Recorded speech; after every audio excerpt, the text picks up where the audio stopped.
Good afternoon, everybody, or maybe I should say good evening, because we're nearly at that point of the day. Welcome to this EPC Policy Dialogue.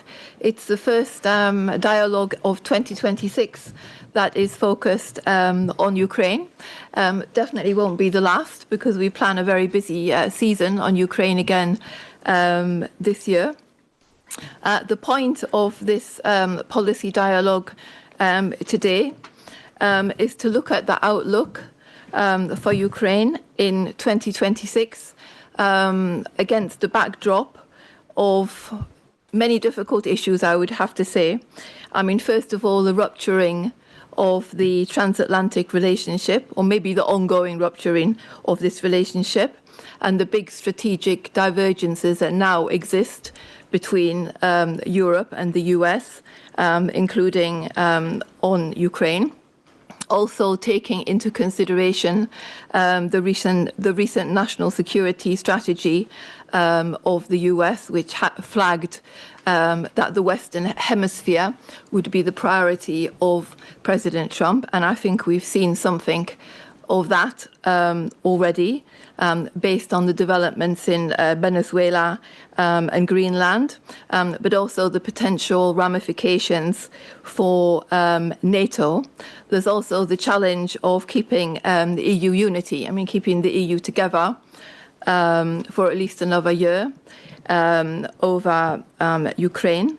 There's also the challenge of dealing with Russia that doesn't seem to be remotely interested in ending this war, despite what we're told again by Washington. So how to keep the Americans engaged in this process is an important question.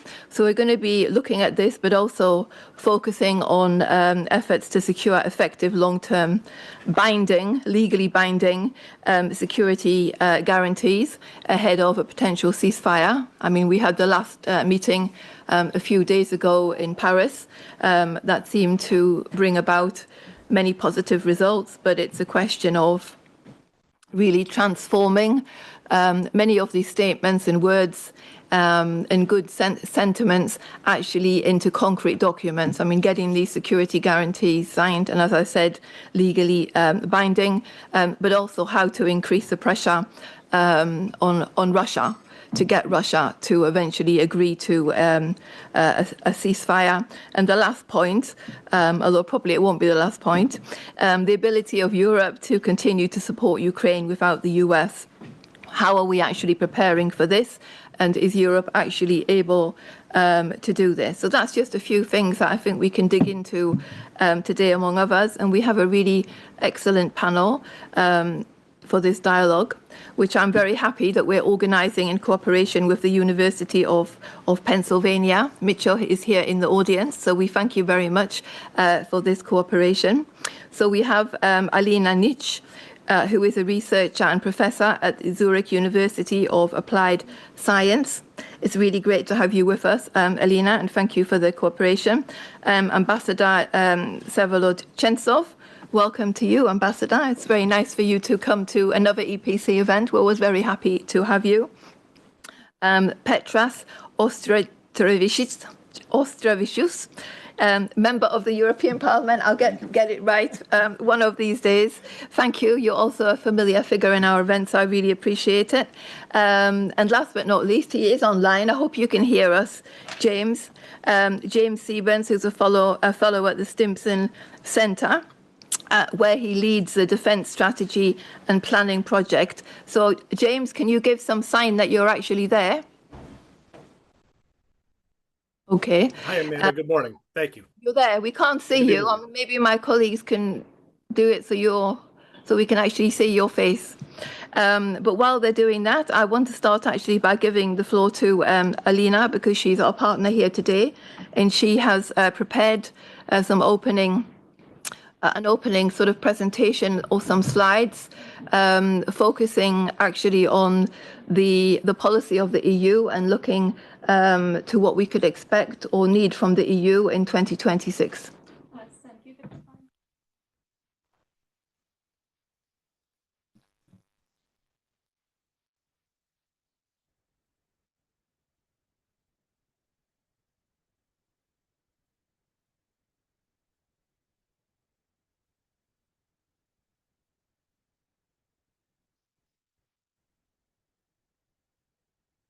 Working?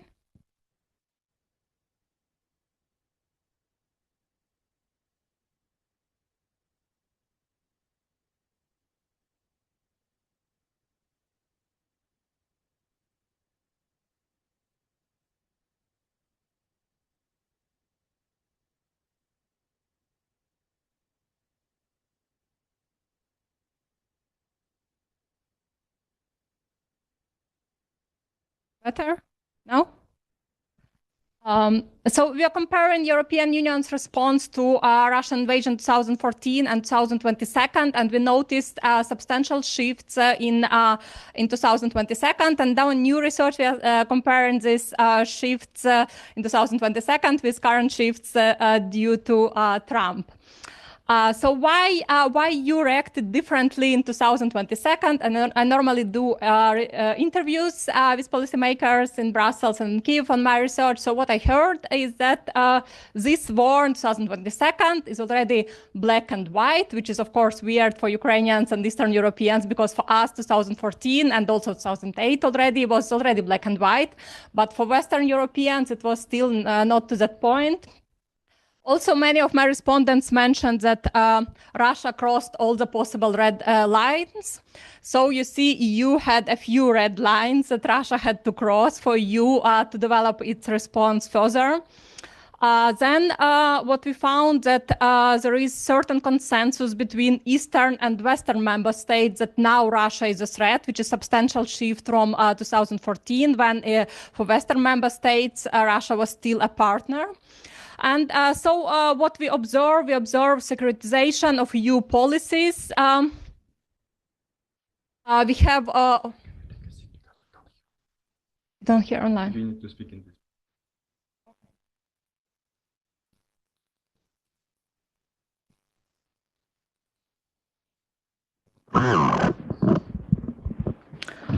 We have unprecedented sanctions against Russia after 2022. We have military, financial, and other kind of support for Ukraine, and which is important, which is another policy is enlargement resurrection, not only on Ukraine, but also on other countries.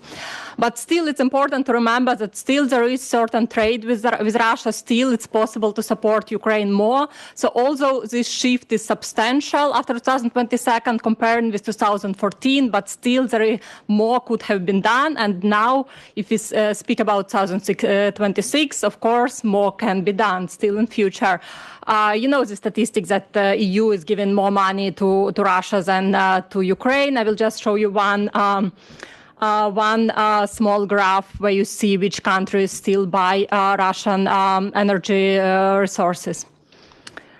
And still also I mentioned that there is certain consensus between Eastern Western member states that Russia is a threat and EU needs to support Ukraine, constrain Russia, but still there is certain division, different perceptions. So when we talk to Western member states, many mention its ambitious response, they are surprised that the EU responded so much in 2022 and that now with the 3 years of war, EU is still supporting. Many are surprised and happy that EU reacted so much. But when we talk with Eastern, Northern member states, still they say, no, much more could have been done. It's not enough. And just one quote from my interviews that measures have been too little and too late. And if you look at the war, there is approach that both Russian supporters, China and India and Ukrainian supporters, including EU, are doing just enough to help for either side not to lose, but not to win. What do we have now?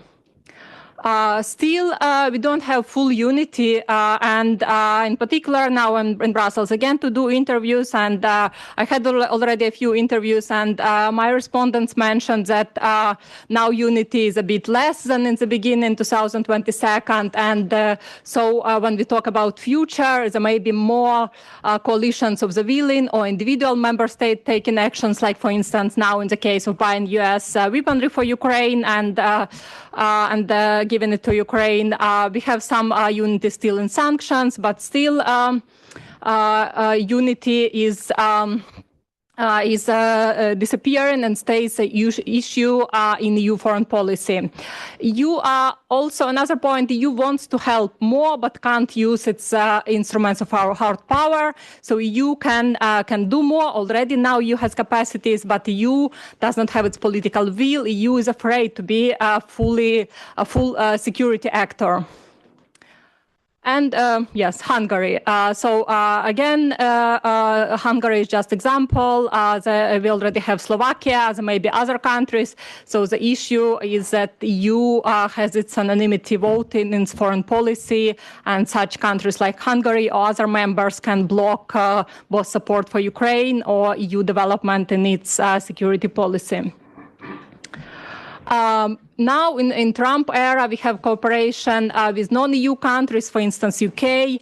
Many of my respondents mentioned that Trump redid Brexit, that now cooperation with UK is even better than it was when UK was a member. So now cooperation is very close. Of course, for security cooperation, Europe, UK is a very important country. We have also cooperation with Norway and also with non-EU countries, with Canada and Japan. Many of my respondents mentioned awareness of importance of Ukraine, need of just peace, need to stop Russia from going further. So there is this awareness, also awareness that EU cannot rely on US anymore since Trump became president. But still, in my recent interviews, I heard that there is still this hope that US will not withdraw and the EU will not have to develop as a security actor. So this hope was in 2016. This hope was before these elections when Trump became president. And surprisingly, after 1 year of Trump being in power, there is still this hope, okay, that the EU can stay as an economic actor and don't develop its security actorness. And enlargement is going forward, including Ukraine. That's a positive scene. And you remember the recent report a few months ago, and it's quite positive on most countries, including Ukraine as well. I have a few slides about Ukrainian public opinion, Russian public opinion, but I was told I don't have enough time. I will leave it for Q&A. If we discuss peace possibilities, so how Ukrainians view peace and how Russians view peace. I will just, I have two short slides. Is it okay? Yeah. So how to end the war, I want to show you opinion of one sensible Russian from Garry Kasparov, who says that the only way to end this war and for Russia not to go further is Russian total defeat in Ukraine, military defeat in Ukraine, as Nazi Germany, and what should be done should be much more support for Ukraine, should be sanctions against Russia, it should be freezing and using Russian assets, which did not happen some time ago. Assets are still not used for supporting Ukraine, and of course kicking Russia out of all financial institutions. And anything else and smaller than a total defeat of Russia, that would be just contemporary peace and not just and stable peace in Ukraine. And I want to end with these questions, which I hope we will continue to discuss. So EU in 2026, EU has to decide if it has political willingness to develop as its geopolitical actorness. So one thing is EU capacities, but as I mentioned, big thing is political willingness to do so. Another question, if EU is ready to take responsibility for European security, or if EU will have this hope until the very end that, okay, US will come back and US will take our responsibility and we can still do our trade and economy as the original idea of EU was. And will EU be able to support Ukraine and work for a just and stable peace? So I finish with this and we'll continue. Thank you. Thank you, Alina.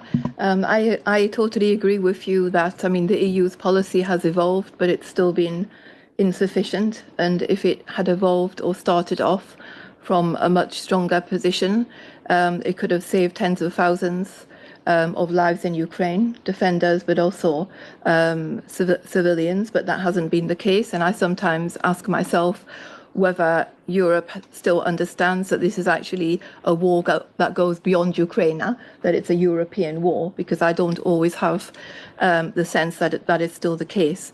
But I want to turn to you now, Ambassador Chentsov, to ask you to tell us what Ukraine's most essential needs are going into we're in 2026. I mean, what do they need from Europe? I mean, putting the US aside for a moment, because let's imagine that that's all gone, which is what we should be doing. What does Ukraine expect from its European allies?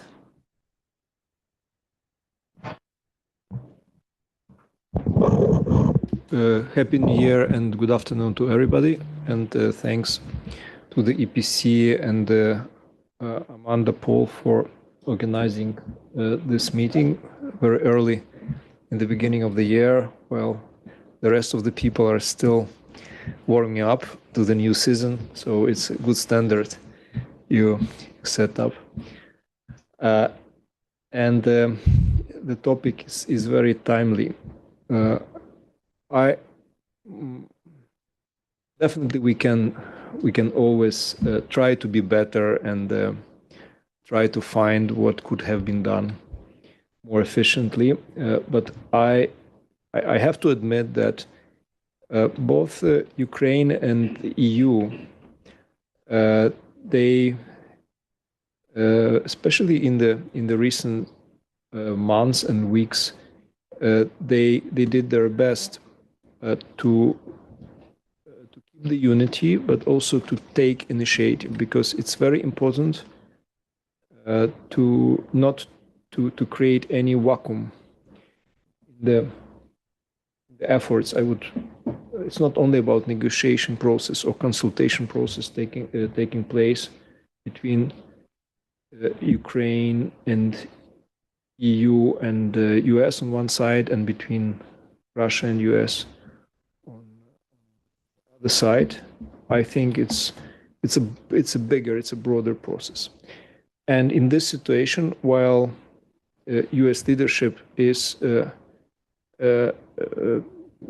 focusing on quite many priorities, the leaders of the European Union, I mean both institutions and member states, they are taking the lead, and they present very concrete initiatives, very concrete numbers, very concrete ideas. And I think it's very important that we show our interest, we show our readiness, and also we show our flexibility to get there.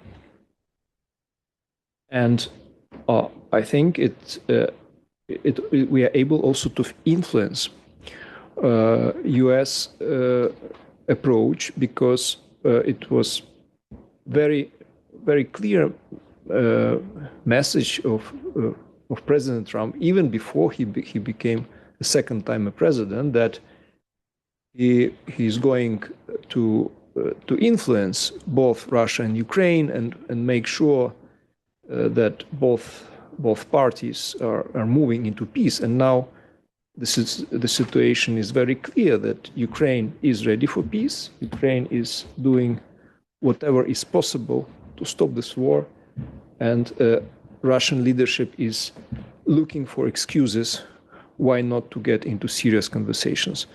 We witnessed a few days ago those fake news about the alleged attack on the residents of the Russian Federation, and the revenge after this fake attack. And if we are together, if we are also quick and bold in our reactions, it shows that Russia is really not delivering, that Russia is looking for excuses. And in this situation, when we are talking about what next, what we have to do, we need to continue doing what we have been doing for the last several years to increase the pressure, all possible using all possible means, sanction pressure, military pressure. And yes, we are very dependent on European support, both financial and military support, but also without US equipment, without US ammunition. I'm talking first of all about ammunition for Patriots and other systems. We cannot sustain this pressure. So it's also about engagement with the United States to defend Ukraine. We should not be shy, and we need also to remember that when we are strong, when we show our resilience, Russia will stop. Russia will look for solutions, and this is we need to reach this crucial point that continuation of the war will be more costly, will be less convenient for Russia, both for domestic reasons and for its international standing, than continuation of this war. For the time being, Putin's regime can manage this situation. So we need to increase the pressure, but also, and those security guarantees which were mentioned before, it's about the future, and Russia should also understand that Ukraine will not be alone in terms of support, in terms of integration, practical integration, defense industry, energy sector, whatever, and political integration. It's about membership perspective. So I'm quite optimistic that this year, if we continue in the same mood, in the same fashion, we will reach the result. Thank you, Ambassador. I'll come back in the next round about the security guarantees, but I want to stay on this topic for the time being and come to you, Petras. It seems to me that President Putin still views Europeans as being, weak and insufficient in their resolve to actually support Ukraine in terms of bringing about a defeat and a sustainable and just end to the war. And potentially he also views President Trump through that same lens. I mean, he's rather chaotic in his foreign policy making, to say the least. I mean, your country has been a major supporter of Ukraine from the beginning and a driving force for the last few years. So in your view, I mean, what more could be done? I mean, if you were the one at the top deciding, what would be the things that you think should be done immediately? And sort of add on, do you think that Europe has really come to terms with the fact that the Americans are disengaging or disengaged?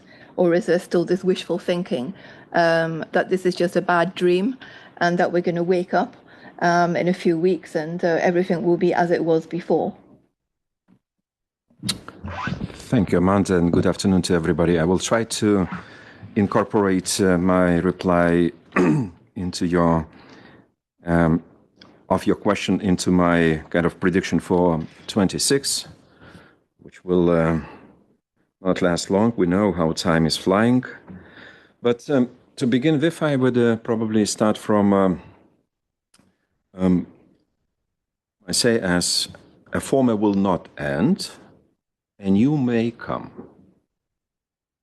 So I'm less optimistic and a bit cautious on speaking and looking at 26, since I don't see any major tendencies well established which might change much what we see in 25. Starting from the aggressor part. Well, I see no willingness from the Russian political and social elites to change their way of thinking.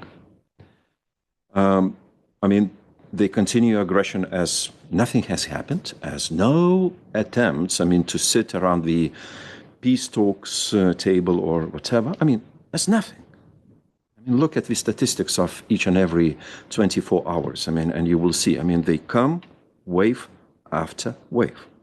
But more importantly for me, societal readiness to make this change.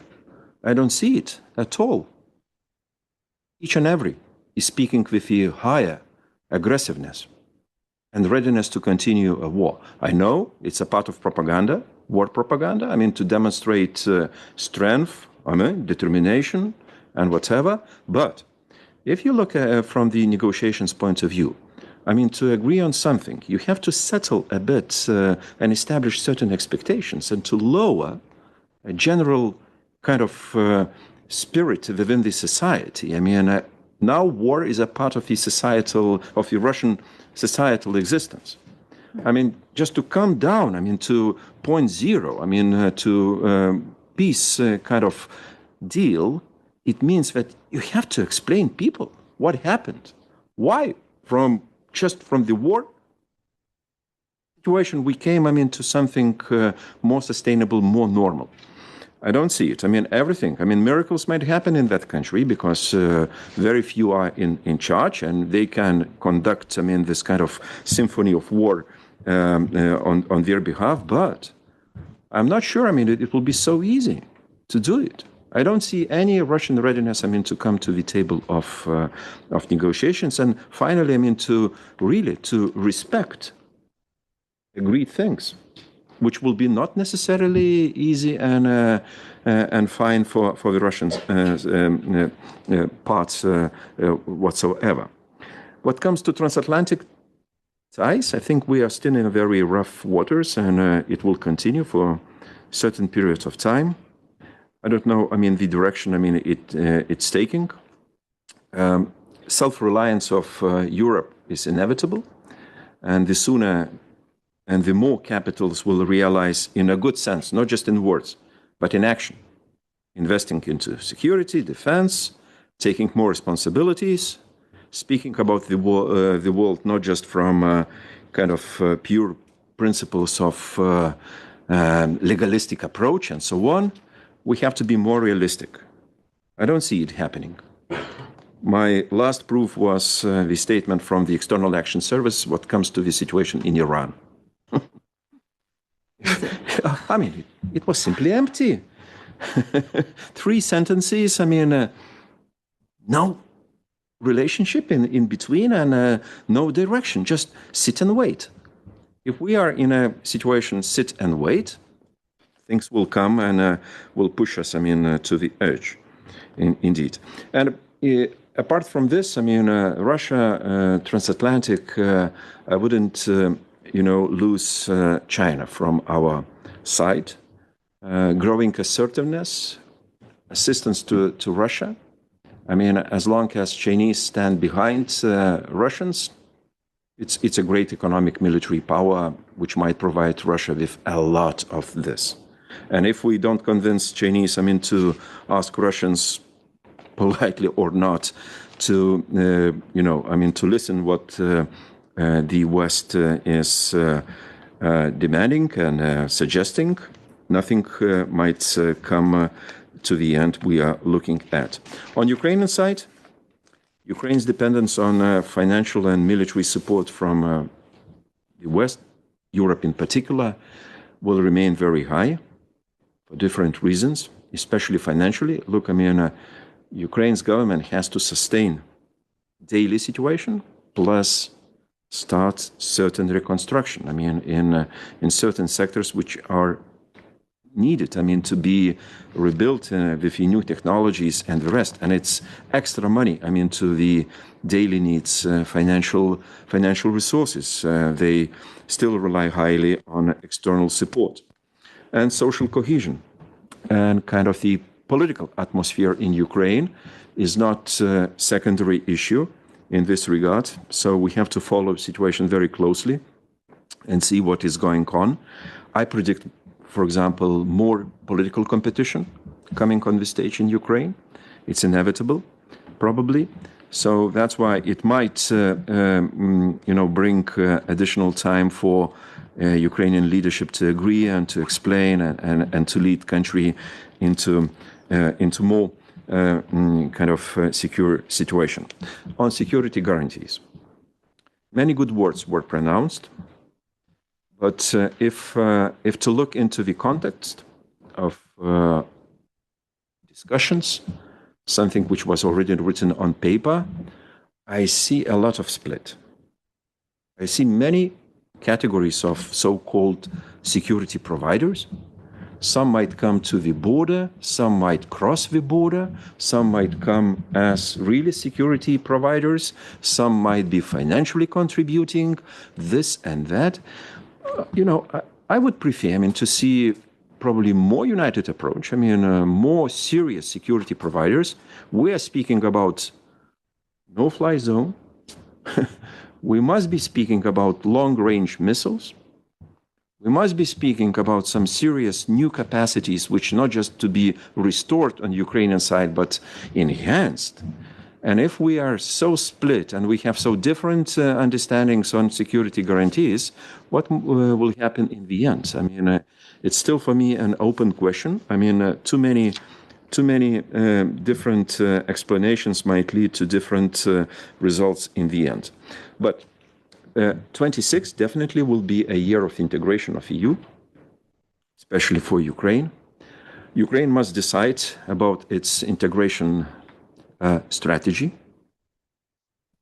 Let's say short negotiations, longer transitional periods, shorter transitional periods, gradual integration, getting into the integration straightforward, whatever. A lot in strategy. Indeed, political willingness and readiness of EU will be a decisive factor in this regard. But I think on one thing, Ukraine might achieve the most, it's EU integration in 26. Because we have a clear understanding, in spite of all Russian provocations, aggression, and so on and so forth, Ukraine is entitled to go into on integrational path. So that's why most I expect, by the way, is from integrational front, meaning EU integrational front. And here I think we have to be ready for some breakthrough results. I hope there are some constraints, but hopefully politically will be taken away. So that's why I'm not so,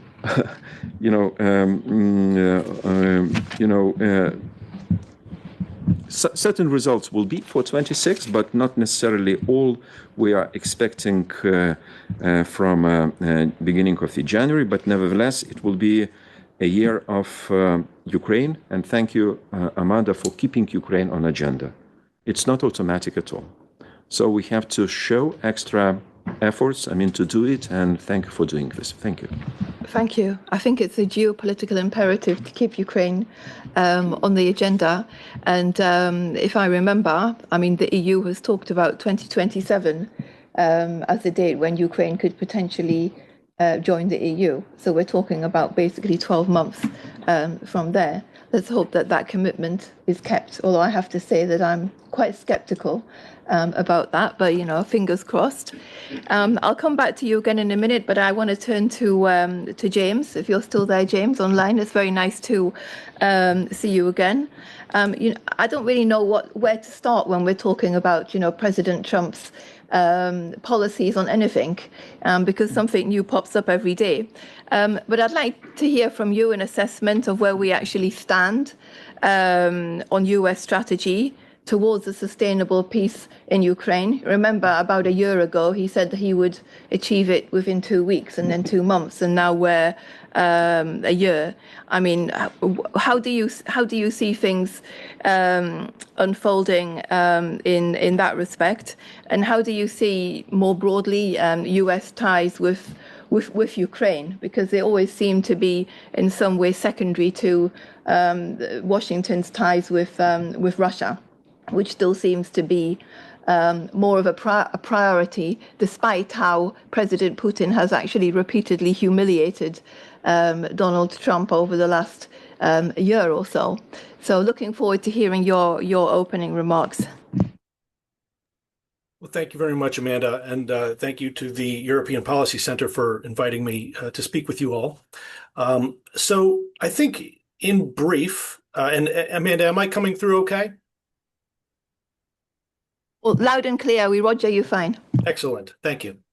I think in brief, the Trump administration is indeed prioritizing its relationship with Russia, and that is in large part due to the fact that Russia remains a leading nuclear power, and also that there are potential avenues for greater economic cooperation with Russia that the United States could pursue in a political environment in which tensions were reduced.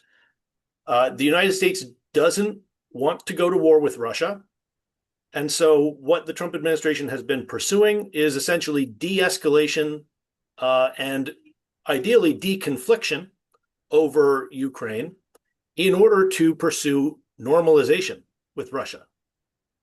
Now, that being said, I think we have seen some encouraging signals from the Trump administration in this sort of shuttle diplomacy effort, which has exceeded at least my early expectations for how much effort they would be willing to dedicate to a sort of compromise on both sides. As was pointed out a couple times on this panel already, Ukraine continues to rely on U.S. intelligence and surveillance, as well as weapon systems, for a lot of the capabilities that allow it to apply military pressure on Russia, which is essential to Ukraine's strategy of, as was described, making the decision to continue the war unpalatable to Russian decision makers. So, in order to continue that strategy, the United States needs to be kept on side, which gives the Trump administration a significant source of leverage to press Ukraine to make compromises that it might otherwise not want to consider in the first place. And we've seen that happen already a few times. At the same time, the United States has been increasing pressure on Russia through sanctions enforcement. We've seen the seizing of a Russian-flagged oil tanker, for example, recently in the context of the war with Venezuela.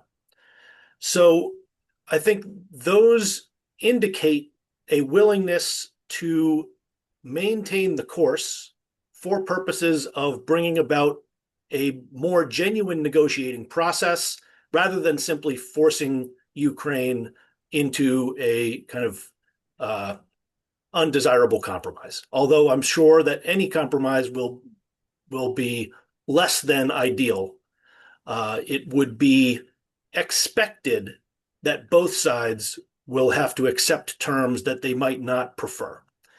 Now, on the Russian side, I think we've seen pretty clear and consistent indications that Russia is intent on achieving the territorial objectives that it has laid out at the beginning of the war and has continued to reaffirm. There was a moment in 2023 when it was expressed that there might be more leeway with respect to the territorial claims in Zaporizhia and Kherson, for example.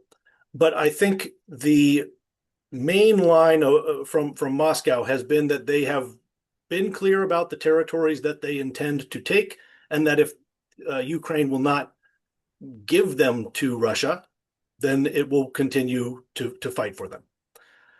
So that's an unfortunate sort of trend line or indication. At the same time, the United States has talked more recently, and especially last week, about what sounds to me like fairly significant participation in a ceasefire monitoring mission, and also the providing a security guarantee as a declaratory policy of the United States to engage in a decisive and coordinated military response, quote unquote, in addition to reimposing any sanctions that might be lifted or recognition of territorial dispositions that might result from this negotiation. So that is a fairly, I'd say, relatively encouraging signal of America's intention to sustain Ukraine and to help contribute to deterrence of future aggression once a negotiated settlement or ceasefire or armistice or however it ends up is achieved. That said, Russia has also indicated that they essentially regard the presence of NATO country forces in Ukraine as an unacceptable circumstance.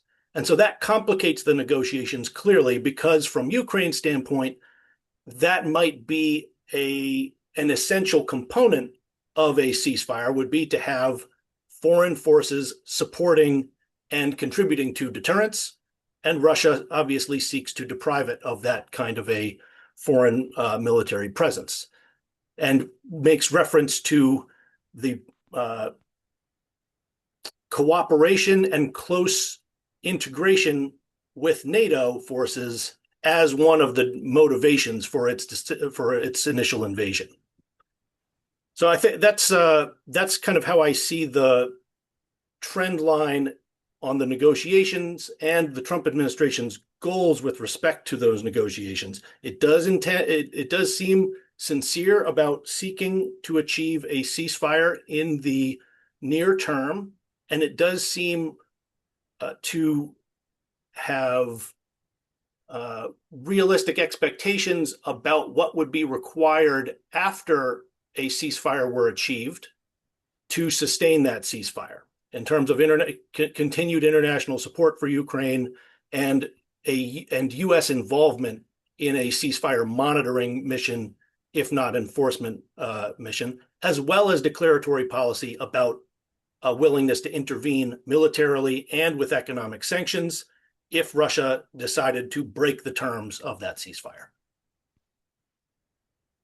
Thank you, James. That all sounds very good. But if my memory serves me correct, after the press briefing in Paris, I think Mr. Witkoff and Mr. Kushner didn't actually sign the final declaration, right? Which is a worrying thing, to be quite honest. It would have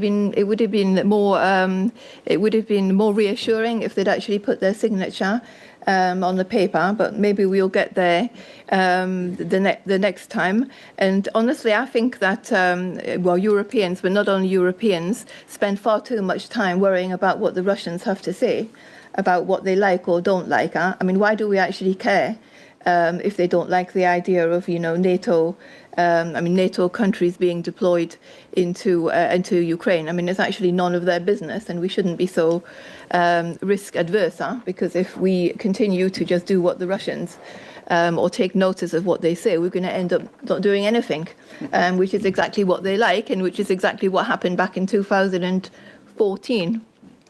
But coming back to our panelists, I want to come back to you, Alina, if I may, because I want to stick a bit onto the issue of security guarantees. I'll come back to the Paris issue, but I want to talk about the EU accession here, because I know you work on that. And EU membership is also viewed as a security guarantee for Ukraine. So how do you see the?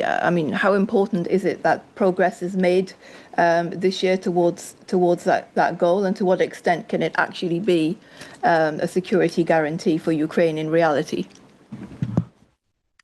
Thank you so much. Of course, no peace can be reached without security guarantees. But still, if you look at statistics, Ukrainians need security guarantees. They view still NATO as a main security provider, not EU. So EU integration is a parallel track. It's not viewed as a substitution for security guarantees. And also US participation security guarantees is absolutely necessary May I go back to my statistics if I show? Do I have some time? Because it's also mentioned security guarantees and different peace options. So I think it's very important when we talk about peace that we look at public opinion both in Ukraine and in Russia, because in particular in Ukraine it will be a constraint for Ukrainian leaders, but in Russia as well to a certain extent. So I'm always updating statistics. I'm showing it to my students, and I think sometimes politicians should check it as well in countries that are discussing peace for Ukraine. So as we see, a majority of Ukrainians still want the whole territory back, and it's December last year. It's of course a drop from October 2023, but it's still 53% of Ukrainians want the whole territory back, including Crimea. I'm sorry, can we show it here? Thank you. Then also when we talk about US support, you have this a bit interesting number, how many Ukrainians are ready to fight without US support. And we may discuss maybe if there will be total no US support, then maybe this number will be different. But at the moment, 80%, more than 80% of Ukrainians are ready to fight even without US support. Then more than 60% of Ukrainians are still ready to suffer from the war, from now without heating, without electricity, Ukrainians still ready to suffer. And then if we come to different peace options, so here I have also new statistics that 69% of Ukrainians are ready to approve a peace plan that, among other things, would include freezing situation behind current front line without recognition, without official recognition, but with security guarantees for Ukraine. And security guarantees not only from EU, also from US. It's also essential. So majority I don't include here, but around 90% of Ukrainians want to join NATO. If not NATO, then US is compulsory in the security guarantees, and 74% reject a plan that would, among other things, include withdrawal of troops from Donbass, so that what Russia wants, that even not controlled territory of Donbass, that Ukrainians withdraw, restrictions to Ukrainian army they refuse, and together with this would not contain specific security guarantees. So it's substantial for Ukrainians to agree to any kind of peace is that there are security guarantees. And if we talk about 2026, only 16% of Ukrainians expect the war to end in the first half of the year. And I want briefly to show you what Russians think. So 85% of Russians support Putin, and I think a few months ago it was still 80, now 85%. 73% support the Russian army in Ukraine, so they support all bombing, all killing, everything. They support 73% of Russian society. That's Levada Center. I advise everybody to check, because they have their statistics in English as well. But surprisingly, 66% want peace negotiations. And that's a very interesting point. 80% would support Putin to stop the war. So if Putin says, okay, we are stopping the war, 80% would support, but only 33% support if Putin decided to end the war but return annexed territories. So you see already propaganda worked, and they would not even support Putin, whom they trust, more than 80%, but if giving away these annexed territories, they would not support. And 73, we discussed that Russia still want its maximum goals. So you see population as well. They 73% want first eliminate root causes of the conflict, and only then agree on a ceasefire, not even on peace, only on ceasefire. So they want maximum goals with what they started. They want full defeat of Ukraine. And 56 think that situation in Ukraine could escalate into a conflict between Russia and NATO. And just a few points to mention: there is no civil society in Russia, no realistic better leader in Russia. There may be also someone worse coming. And of course, Russia cannot give up its survival of Putin's regime. And if any kind of peace is achieved, which is not which is not in accordance with international law. If Russia wins, then we can discuss further what are consequences for international law, for Europe, for other parts of the world. So as I see it, there is no way where two countries with current goals, two societies can meet in the middle until the change of Putin's regime. And who knows when that might be? He seems to be in quite good health. I want to come back to you now, Ambassador Chentsov, to return a bit to the issue of security guarantees. I mean, do you think the meeting that took place in Paris is basically brought us closer nearly to a final agreement on security guarantees? And is Ukraine looking for the type of arrangements that the countries of South Korea or Japan have with the US? And why is it so important for Ukraine that the US is a central part of future security guarantees?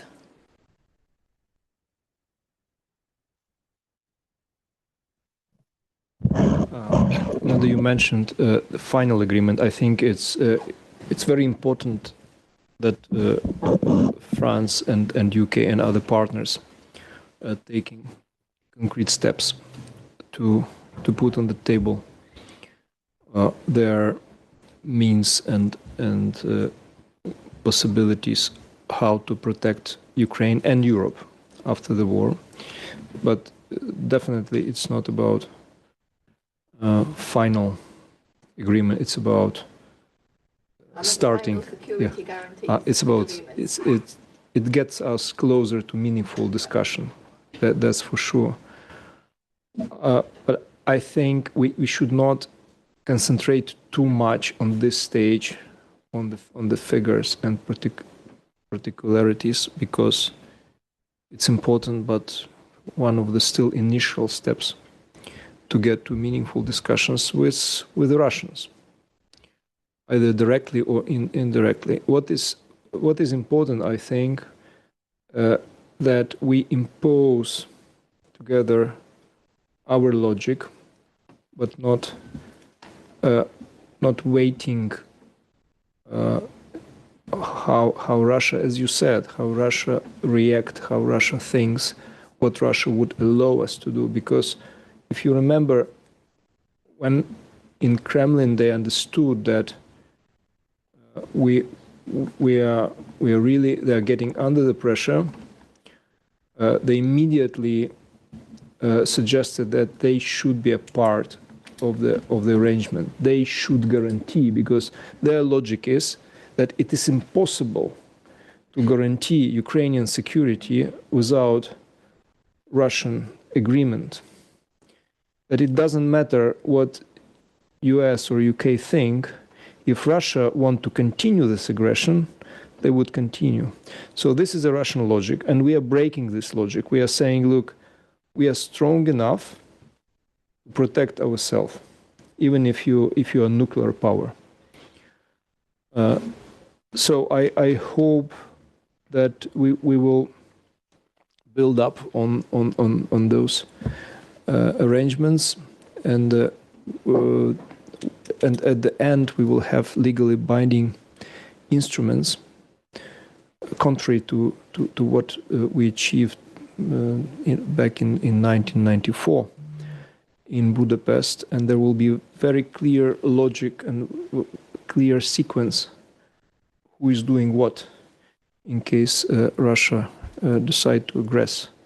And indeed, it should be broader than just Ukrainian security of Ukraine, which is a part of the European security. Do you want me to continue on EU membership, or it's something which we... Yeah, no, you can't. You did say unlike 1994, right? Yes. Budapest. Yes.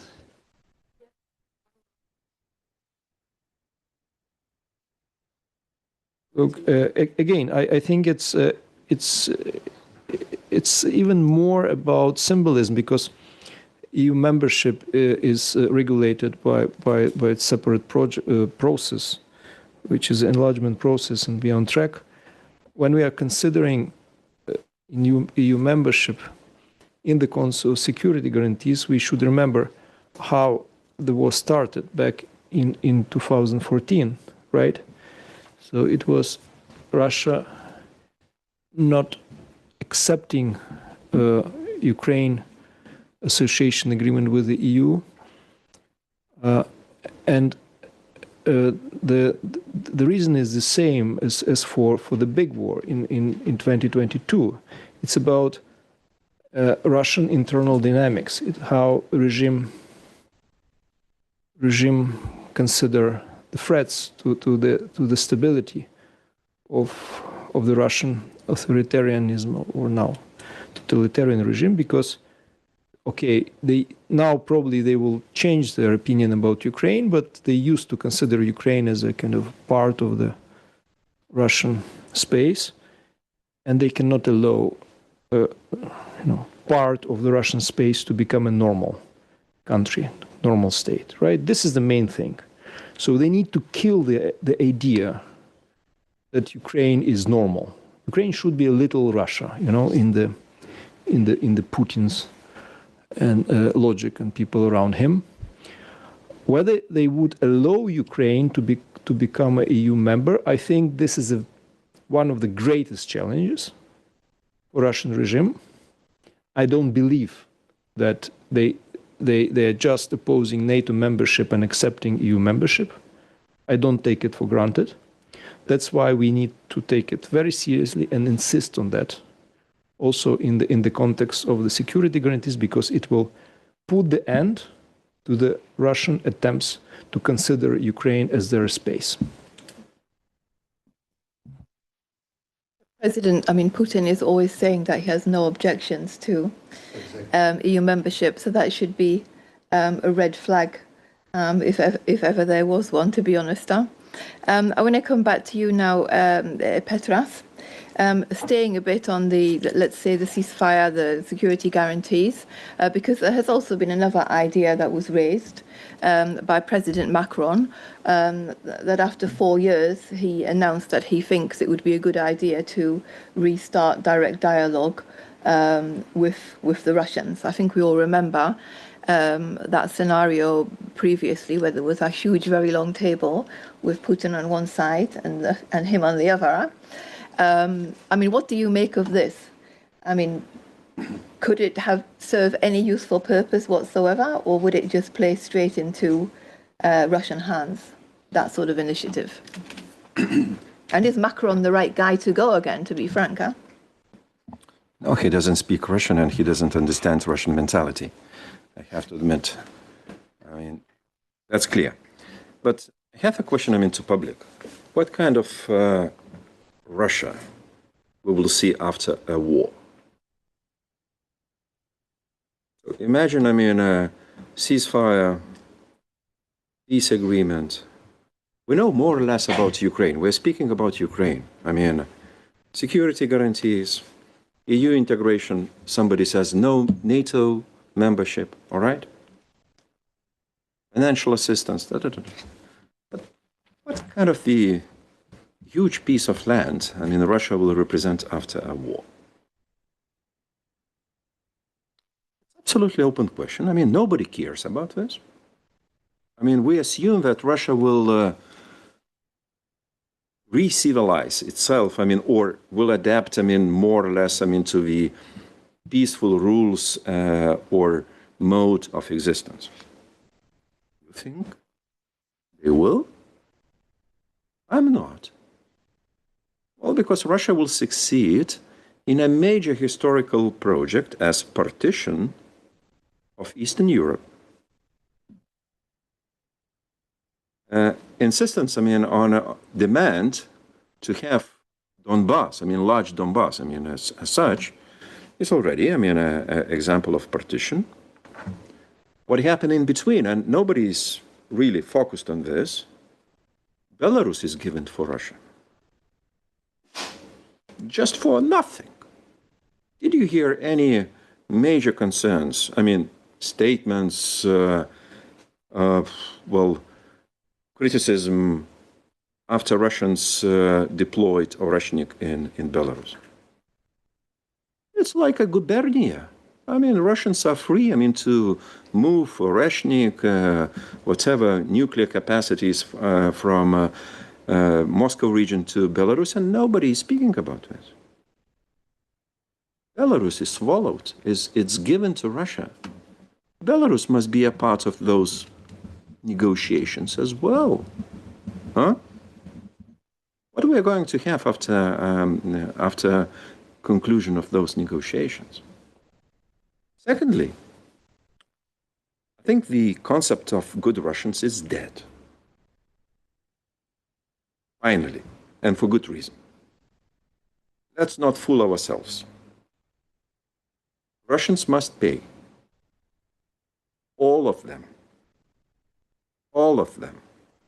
So I liked, I mean, this reference to a sensible Russian Garry Kasparov. One, with some people around him, but not many. Opposition is split. You know, masks falling out from faces. We've seen them. We know. Are you hopeful about anything changing in Russia if this kind of the opposition, you know, speaking about, I mean, that's a Putin's war, not Russians' war, are in charge of Russia in the time of, let's say, I'm not sure it will happen ever, but in time of 20 years or so, I am not. So, in fact, we're going to have a major, complicated state next to us after settlements and hopefully Ukraine saved as much as possible in full, no recognition of temporarily occupied territories and so on. It will be not easy to sustain. Not at all. Not at all. I'm sure, I mean, sanctions will be falling down one after another, or at least proposals will be to remove sanctions, not seeing any delivery from the Russian side. But I mean, as a sign of good gesture from the West to what we are used to be, all right? Not seeing any delivery, reciprocity on opposite sides of the negotiations table. So, and for Russians, it will be, you know, just a great gift. Given this and that, given a veto, and it will be, you know, multiplied in case of relations with other Eastern European countries, especially in particular South Caucasus, might be next focus of Russia, very much, okay? And they will put red lines, I mean, here and there, and imagine, I mean, how much. So that's why I think, I mean, will be proposals to come to Russia, to Moscow, and to speak and to, you know, to have great, again, personal conversation and so on. Nice words will be pronounced, but nothing in return. I don't think Putin or anybody after Putin will be more, you know, agreeable. By the way, I mean, next Putin will be not necessarily a more pro-European or pro-civilized politician at all. Why? Because, I mean, the public is already used, I mean, to a Tsar, which is killing own people and you know, oppressing neighboring ones. So that's why I don't see any reason, I mean, to go. I mean, Europe must build very sustainable, serious, long-term, lasting position. Then you can go. But only with this in the pocket. Thank you, Petras, and I agree with you totally. Last question to you, James, and I'll open the floor to Q&A. I mean, the topic on everybody's minds here in this town is related to Greenland, as you can imagine. President Trump has announced that he needs to take Greenland to prevent the Russians or even the Chinese from getting it. In your mind, what does this actually mean when he says he wants to take Greenland? And how would this be seen actually from the Kremlin? Because it seems to me that this sort of approach is actually empowering or sort of replicating, Putin's invasion of Ukraine. So I would say that this administration represents a return to a somewhat antiquated view of world politics as a great game between great powers, and that the idea of territorial enlargement has been the historic tendency of great powers, the historic ambition of great powers. And perhaps President Trump views the United States' place of predominance in global security affairs as giving it the ability and therefore the right to hold the strategic positions that it wants to hold. We've seen an operation in Venezuela that was in part intended to change the government there directly, and in part intended, I would argue, to displace the influence of foreign powers in America's backyard, so to speak. We could think about Greenland as existing in America's near abroad. We also heard the Trump administration talk about, Canada as the 51st state, for example. It is another country that has shared border with the United States and is an ally of the United States. But in a kind of great game mentality, why shouldn't it be part of the United States? And so I think that same logic applies to the situation with Greenland. While the United States is an ally with Denmark, it doesn't have a sort of need, perhaps, to acquire Greenland. From a military standpoint, it has military cooperation with Greenland already, but there may be an ambition to achieve territorial enlargement the same way, as you were alluding in your question, that other leaders have held territorial ambitions. That would be a tremendous achievement for the history books, one would think. So maybe it's more complex than that, but I'm not convinced. Well, let's wait for Marco's visit and we'll see what comes out. But I want to open the floor now. I know that Mitchell, there you had your hand up. I'll take the microphone coming from Danilo. Oh, okay. Yeah, actually, my question very much a direct follow-up to what James has just said. First of all, I want to say that you're doing a great job at being an expert on U.S. foreign policy right now at a very difficult time, and so I appreciate that. How much do you think that U.S. actions in Venezuela and potentially in Iran harm Russia? That's one question. And secondly, could these actions be messages of displeasure or put Russia under some pressure to end the war in Ukraine? Like basically in the same way that Trump is saying we don't really care about what EU thinks, are these also kind of messages that they don't really care what Russia thinks either, actually? I'll take a couple more questions. Roland here. Thanks, Amanda. I'm Roland Freudenstein, Brussels Freedom Hub. And my question goes primarily to Petras, but then anybody else is welcome to chip in. So Amanda mentioned the Macron idea of talking separately to Putin.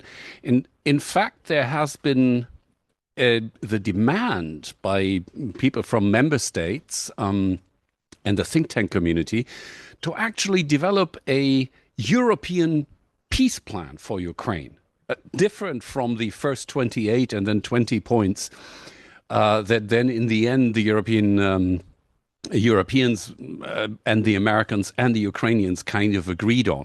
So in other words, instead of improving something that was originally proposed by people in the US, to develop an own European peace plan. How could that look? Would that be a good way forward for Europe? And what should be different in such a European peace plan from what we have now on the table with the 20 points?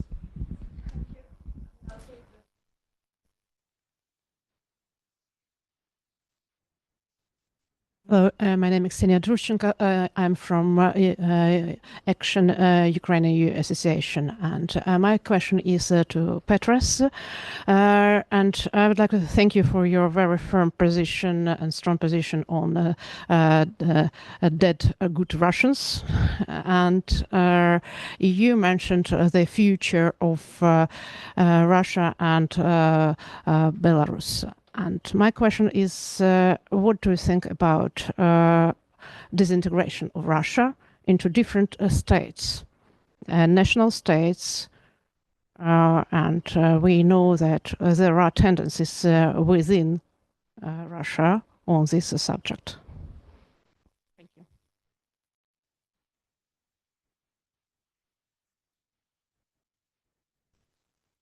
Thank you.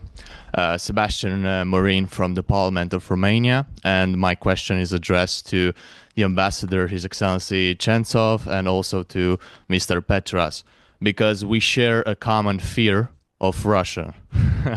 And I wanted to ask you if you think it's a good idea to include in the same package for the membership of in the European Union of the Ukraine plus Belarus, because this way we could, in a way, prevent Belarus being swallowed by the Russians, so we can prevent them for achieving their ultimate goal to recreate, in a way, the Soviet Union.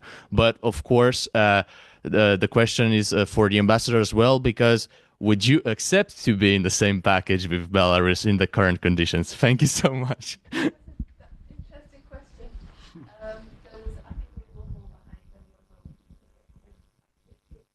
Right side and a little. Thank you. Yevgen Matyushenko from Ukrinform, Ukraine's news agency. I'd like the panel to try to comment a little bit on the idea floated by Commissioner Kubilius just yesterday in Sweden, which today, by the way, at the European Commission briefing, the spokespeople said that it's just an idea. It does not represent the official position of the Commission. So the idea of creating that standing 100,000 strong European force and the European Security Council as the body that will primarily deal with major security issues and possibly can include the UK or Norway, whereas when the issues discussed are related to a broader European security. So do you think, especially given how, say, Hungary reacts to further militarization, as they say, of Europe, given that nervous reaction, don't you think that strengthening exactly the European military stance, posture, would help in terms of deterring future aggression on part of Russia, and also including in that European Defense Union Ukraine in one way or another? Thank you. Now we'll get the answer. To start with you, Ambassador. Thank you very much for the question on Belarus. I think it's a bit provocative, but it's a right direction of thought, because Russia indeed need to feel that it's losing ground in Central Europe, in Caucasus, in Central Asia, which is the case. We need to underpin this feeling. Furthermore, we need to encourage all manifestation of free thought, democratic instincts in Russia itself. So losing Belarus,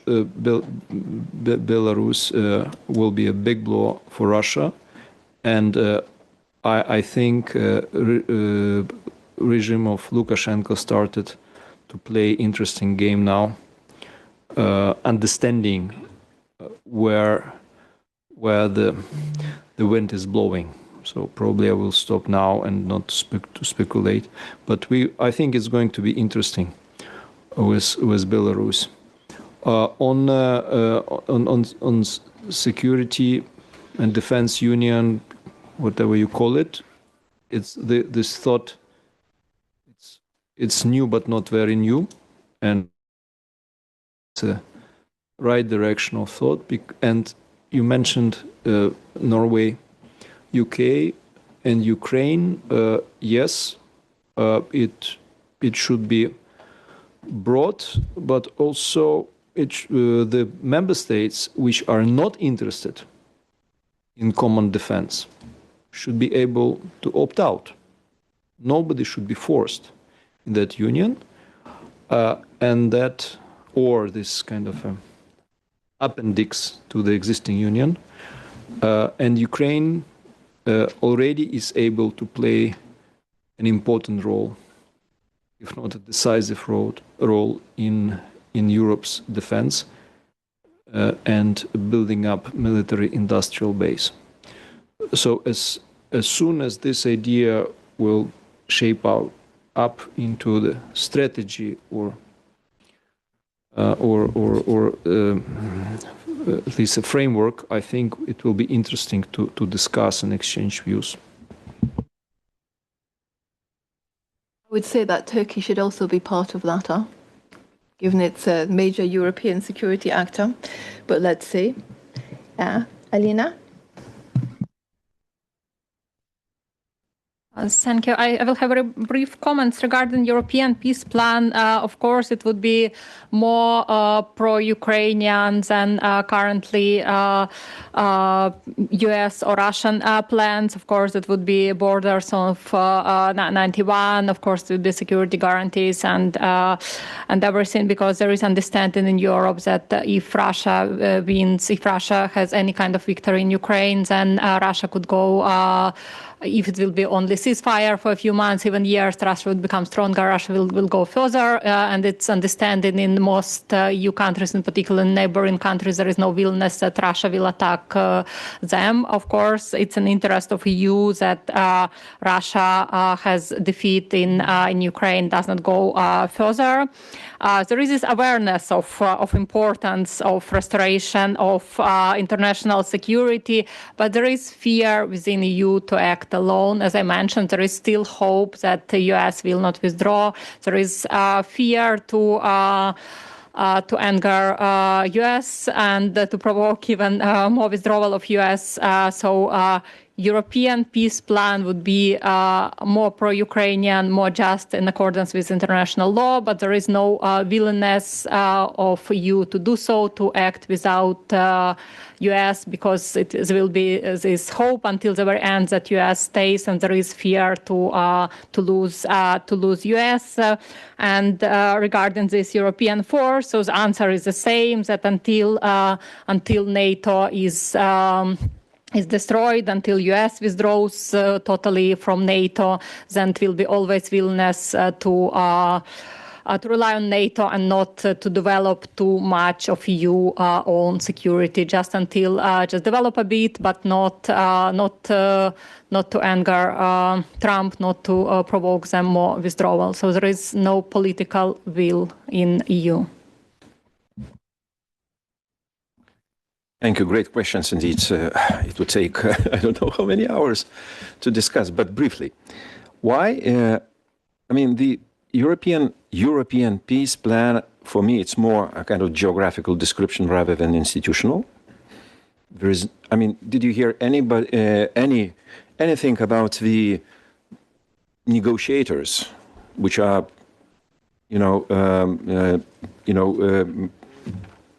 given from the European Commission or External Action Service? No existence, okay? That's the reply.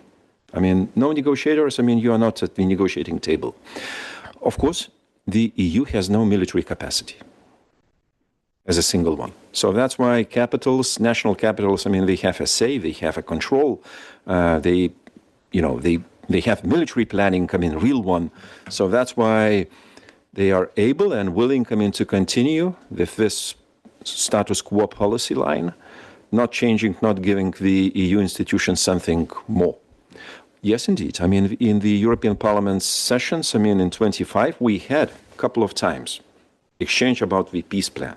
But then you hear very different models, ideas, calls for, EU to show more, initiative in this regard, but it didn't happen, and I don't see it will.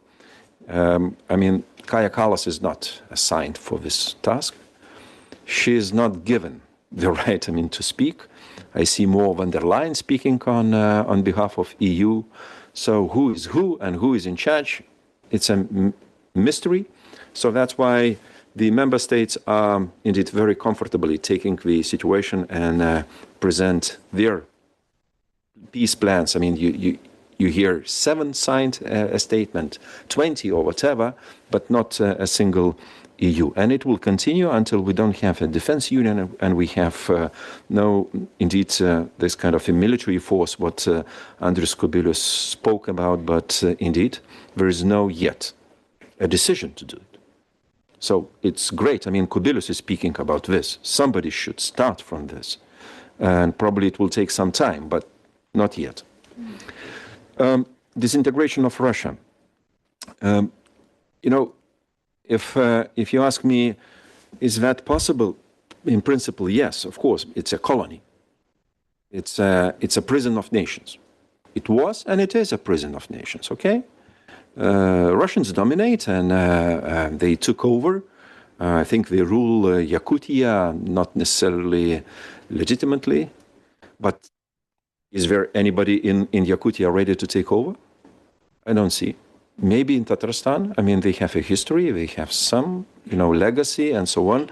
But I don't think, I mean, it's a kind of the ready plan, I mean, on a table. There might be some in Northern Caucasus. I mean, there are some very tough nations over there. They might, because of the geographical conditions. It might be easier, but not necessarily in plains, in Russian plains, or in tundra. So I'm a bit skeptical about this, but why not? I mean, why not to keep this issue alive, and we should not be silent at all. I don't think we are bound by common fear. What comes on Russia? We are bound by common understanding. It's something different. When you understand, when you have a certain historical legacy, so then you are a bit more entitled to speak about Russia. Okay? I listened to my French colleagues once they speak about Northern Africa. Very willing. I mean, to listen to them, to understand really what is going on over there. All right? So on our skins, in that part of Europe, there are probably more spots which might explain, a Russian way of living and doing things.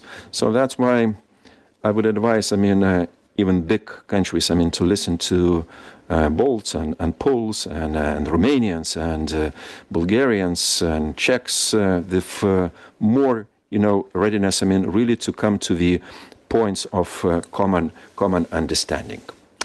I wouldn't complicate life of Ukraine putting Belarus same package. Life in Ukraine is complicated enough.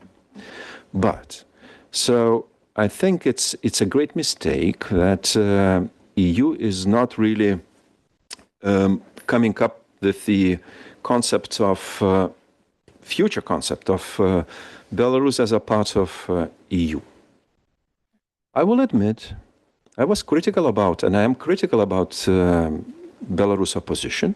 They've been too slow, too slow to pick up this issue. They've been afraid, I mean, to risk, I mean, coming up with this great historical opportunity, I mean, to speak about Belarus as a part of Europe, not Russia. Now it's a bit too late, okay? Train left. But we shouldn't forget about this, and we should speak about Belarus as something different from now. And by the way, remember, a major issue in Russia is not oil or gas, but intellectual resources.